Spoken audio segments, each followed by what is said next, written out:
اب آخری 3 آیتیں جو آج کے سبق کی ہیں 43 سے 45 تک، اس میں ایک نصیحت ہے، تسلی ہے، راہ عمل ہے میرے اور آپ کے لیے۔ توسط نبی کریم صلی اللہ علیہ وآلہ وسلم ہے کہ یہ بات اللہ اپنے پیارے حبیب صلی اللہ علیہ وآلہ وسلم کو، ان پر ایمان لانے والوں کو یہ بات بیان کر رہے ہیں کہ اب یہ طرز عمل سامنے آ گیا کہ جو لوگ نہیں ماننے والے وہ نہیں ماننے والے، آپ کو کیا کرنا ہے۔ اب وہ تسلسل بھی دیکھیے کہ کہا کہ پہلے اپنا کردار ٹھیک کرو، خود ایمان لے کر آؤ، پھر تمہارے کردار سے جھلکے کہ تم ایمان والے ہو، پھر دوسرے لوگوں کو اس کی طرف دعوت دو، اور پھر چوتھا درجہ کہ ایسے قابل اور اہل لوگ جو تقوی کی صلاحیت سے بھرے ہوئے ہوں، ان میں سے لائق لوگ اوپر آئیں اور اس دین کا نفاذ کریں۔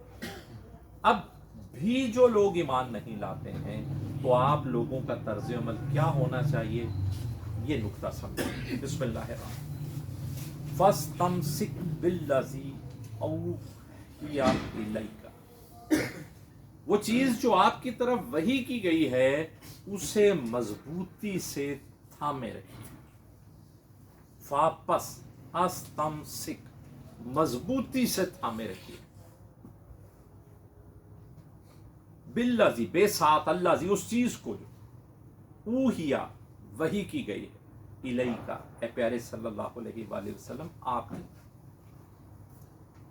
یہ قرآن وحی کیا گیا نبی کریم صلی اللہ علیہ وسلم۔ اسی سورہ میں پیچھے یہ بات بیان ہوئی کہ یہ لوگ جو کر رہے ہیں، کیا ان کے لیے کوئی ایسی بات اللہ کی طرف سے کوئی کتاب پہلے نازل کر دی گئی جس کو یہ تھامے ہوئے ہیں، یہ جو نعوذ باللہ شرک کے راستے پر چل رہے ہیں۔ وہاں پر بھی یہ لفظ آیا تھا مستمسکون۔ اب یہاں پر نصیحت کے لیے کہا جا رہا ہے، تاکید کی جا رہی ہے کہ اے پیارے صلی اللہ علیہ وآلہ وسلم آپ اس چیز کو مضبوطی سے تھامے رکھیے جو آپ کی طرف وحی کی گئی۔ انکا علی صراط مستقیم، ان، بے شک، کاف یہ واحد کا صیغہ ہے، تم، یقیناً آپ، علی پر، صراط مستقیم، سیدھے راستے پر، اے پیارے صلی اللہ علیہ وآلہ وسلم یقیناً آپ صراط مستقیم پر، بس اسے مضبوطی سے تھامے رکھیے۔ وَإِنَّهُ لَذِكْرٌ لَكَ وَلِقَوْمِكَ، اللہ، اب یہ بات میرے اور آپ کے لیے اللہ کہہ رہے ہیں، اور یہ چیز، یہ جو وحی کی گئی ہے آپ کی طرف، وَإِنَّهُ، اور بے شک یہ قرآن، لَذِكْرٌ، یقیناً نصیحت ہے، لَكَ، آپ کے لیے، وَلِقَوْمِكَ، اور آپ کی قوم کے لیے۔ اب میں اور آپ جو امتی ہونے کے دعوے دار ہیں، ہمارے لیے کیا چیز بطور نصیحت ہے؟ یہ قرآن۔ اللہ کہہ رہے ہیں کہ اے پیارے صلی اللہ علیہ وآلہ وسلم مضبوطی سے تھامے رکھیے اس چیز کو جو آپ کی طرف وحی کی گئی ہے، یقیناً آپ سیدھے راستے پر ہیں، اور یقیناً یہ چیز آپ کے لیے اور آپ کی قوم کے لیے نصیحت ہے، یاد دہانی ہے، ذکر ہے، قرآن۔ وَسَوْفَ تُسْأَلُونَ، اب یہ جمع کا صیغہ ہے، وانون، سب سے سوال کیا جائے گا، وا اور سوف، ان قریب، تسألون، تم سب سے سوال کیا جائے گا، ان قریب تم سب سے سوال کیا جائے گا۔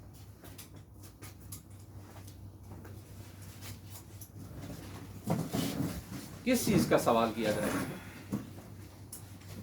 حساب ہوگا کہ اللہ کی طرف سے جو نصیحت آئی تھی، اللہ کی طرف سے جو یاد دہانی آئی تھی، اس کو مانا، اس پر عمل کیا کہ نہیں۔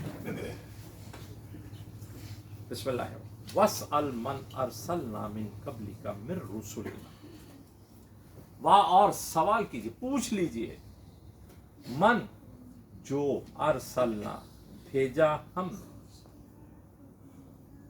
من قبلک، جن کو بھیجا ہم نے، بس، اور سوال کر لیجئے، پوچھ لیجئے، من، اس سے جو، ارسلنا، جن کو بھیجا ہم نے، من قبلک، آپ سے قبل، اور